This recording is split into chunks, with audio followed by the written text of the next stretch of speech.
So we're going to do this. We're going to try and get this ball joint done. Never done one before on a Mini, so you know, we'll see. Got my nut off. Comes off there. Dunk. And then we're going to slide Mr. Incredibly ruined and, well, might be savable, but I doubt it. Brake disc. So lovely. What's it, anything like this? Let's shock him out of the way. Alright. I've been wanting to get that off for so long. What's going to come off next? Oh, that's attached on there. That's easy enough to get off though. Drive shaft. Doesn't actually seem too bad. I mean, there is a boot that needs changing on here, so we're going to have to get this off next. Alright, next thing was to get this bugger off. Again, for the billionth time. We should be able to remove Mr. Heat Shield. Oh, we got one on that side, have we? Oh no, there we go. Win. Right, so we're getting to the reason why, if you remember. I chopped the bolt off. I can't remember which one it was on, but I chopped the bolt off on somewhere. Here. Down here. Get some better lighting in there. There we go. Chopped the bolt off and thought to myself, it'll just all knock through. It didn't. So I need to take all this off and then see if I can hammer it through whilst it's on a bench or in a vise. If not, I'm going to have to re-drill it out like I've already tried, but you just can't get the angle right. So that's what we're going to do. We're going to take this all apart until we can get that out, and then we're going to try and bash it through. We can put this tie rod in. All this for a tie rod, but we need to do the boot and stuff anyway, so either way, just got to strip it down. Here's another problem I come across. Trying to get this light to stay in one place. This thing spins. I tried getting pliers on the bottom and it didn't happen, but because we're changing these, we've got a new kit to try and adjust everything. I'm going to try and just chop the bolt off. We're just going to go for it. Chop the nut off, not the bolt, chop the nut off, and then, yeah, all this should hopefully be able to just drop out. Maybe I'll turn and do a few more things and whatever, but yeah, we're going to get it all apart, change the watchable jiggies, and hopefully that'll work out. Might have to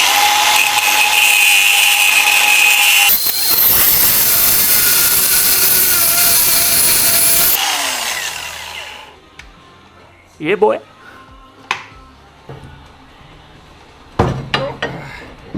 Hey. With a bit of perseverance, we have him out of that stupid knuckle at the top. Win. And that's how buggered that is. Look at that. That's got. I would touch my hand, but it's probably pretty hot. Yeah, that was fucked anyway. Look at the state of that. Floppy woppy. Nobody likes a floppy any. Here.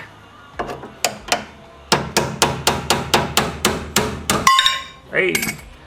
Right, front end was taken off and dropped. Look at this. I mean, I'm hoping it's nothing major, but I've scratched my bloody new lenses already. I can't say what I'd like to say about a particular god or devil, but you can get the gist of the swear words and much blaming I did. Yeah. Anyway, we'll come back to that problem later. This is refusing to come off. Look how much bash damage I've given it, and it's refusing. So we're going to do what we just did a second ago.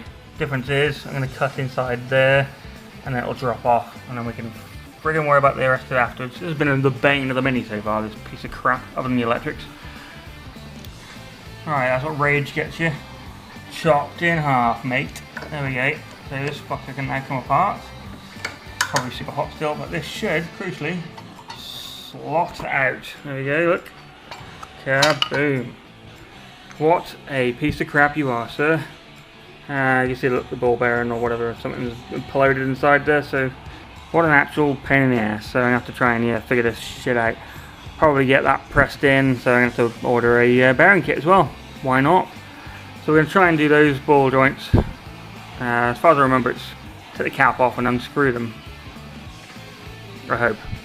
But right, anyway, whilst I probably will struggle to show you this because I don't really have the right tools, what you gotta do, you can just about see here, there's like a shim thing that's bent up. It's not really a shim, I'm not really know what the best term for it is. It kind of locks it all in place, you can't get to the thread on this ball joint basically.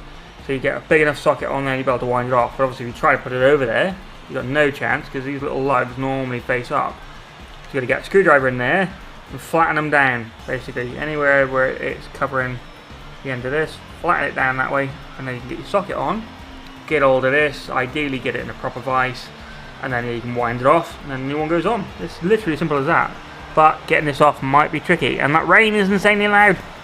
So yeah, let me see if I can get this all apart. There we go, halfway round stage. You can see as I'm going round and flattening where it's pushed against there, flatten it around like that. So it's basically get your screwdriver in and sort of bend it back a bit and flatten it. Same there, so you're going to bash it in there, flatten it out, etc, until you can get to that nut, and then wind them off. Right, since everything's going so badly wrong, I decided to move my boot lid across, and you know, that can't go wrong, right? I mean, it did, because the holes are in the wrong place still, but see, full fiberglass boot lid, and yeah, there's some gaps, look at that. I mean, that's probably because it's a bit bent maybe, I don't know. Same here, but this boot lid was never quite straight to begin with, same as the metal one. Put it on the flat surface and you can rock it back and forth, so it's going to fit as well as it's going to fit. I think the gaps aren't too bad. It's a bit dodgy there, maybe a bit dodgy there, but again, race car, right? It's on. The only problem I've got, other than we're going to do this hole again here, straighten that out, whatever. I need to get some kind of mechanism in there because there isn't one. So what I'm going to use, this weird catch device thing I bought. I bought it for my truck ages ago, but I never used it. So the intention is, I've done the plan for it there.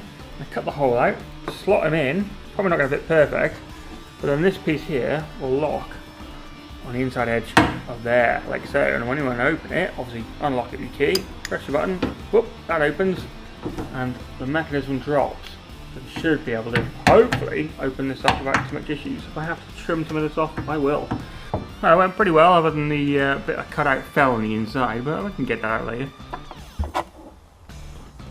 Plan, I mean, I have to drill a hole through anyway. That fits kind of alright. You get the idea, it's going to push into there, so I'll do the other side and we'll see what that looks like in a sec. There we go, that's what it's going to look like. Doesn't look too bad, maybe a little off centre, probably, none of my luck. But the idea is, I've took the stopper out because that was getting in the way. This is now going to be, obviously got to fasten it in and whatever, so it's going to stick out a bit at the bottom. You close the boot lid and you'll lock him in place, and he holds. Pretty decent. Obviously there's a gap here, but that will hopefully pull tight when I figure out how to tighten it in on the back end. It's probably screws or something, I haven't actually really looked. But that's kind of cool for a race car. It is a bit off centre, son of a bitch. I could probably adjust that actually if I cut the angles a bit different, but whatever. You get the idea. Press it and it's lockable.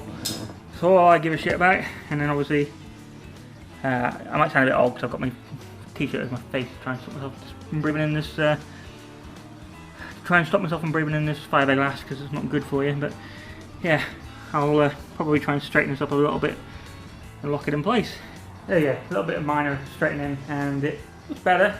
Still probably not perfect, probably need to go across a bit more, but yeah, it's fixable, that's the main thing.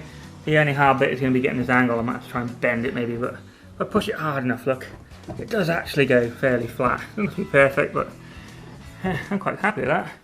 Like I said, the good thing about this is it's lockable, so you know, if you need to put anything in the back, you still can. And a bit of loose paint splattered on it, you get the idea.